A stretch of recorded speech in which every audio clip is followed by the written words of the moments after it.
죄 지은 자를 사하여 준 것 같이 첫 번째 먼저 마태복음 6장 14절 너희가 사람의 과실을 용서하면 너희 천부께서도 너희 과실을 용서하시려니와 성경을 읽으며 이해하기 쉽지 않은 부분들을 종종 보게 됩니다. 그 중에 하나가 주님 가르치신 기도에 우리가 우리에게 죄 지은 자를 사하여 준 것 같이 우리 죄를 사하여 주옵시고 마태복음 6장 12절라는 말씀입니다. 우리 죄를 사하여 달라고 하는 부분은 강구에 해당하는 부분입니다.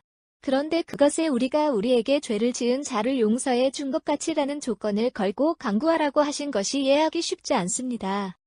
예를 들어 우리가 하나님께 무엇을 요구하는 기도를 할 때마다 내가 이렇게 어떤 착한 일을 했으니 하나님 나에게 좋은 것을 주세요라고 기도한다면 그것은 강구라기보다 일종의 거래가 됩니다. 비록 우리는 아무 선한 것이 없지만 무조건적으로 우리를 사랑하시어 좋은 것으로 주시는 하나님 아버지의 은혜라는 성경의 핵심 가르침과도 어울리지 않습니다. 그런데 오직 죄의 용서를 구하는 중요한 강구에서 주님은 조건을 걸어서 강구하라고 가르치셨습니다. 그뿐 아닙니다.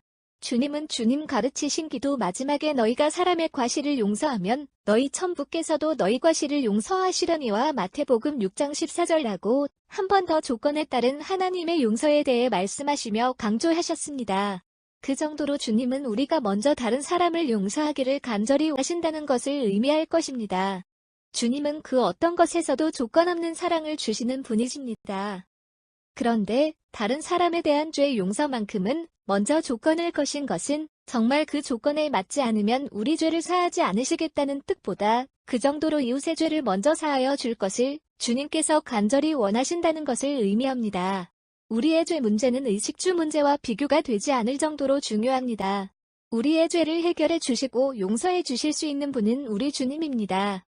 그런데 우리가 지은 죄의 용서는 주님께 달려있는 것이 아니라 마치 다른 사람의 죄를 사하는 문제에 달려있다고 하시는 것은 그만큼 우리가 다른 사람의 죄를 먼저 용서하시기를 원하시는 주님의 간절한 마음을 보여줍니다.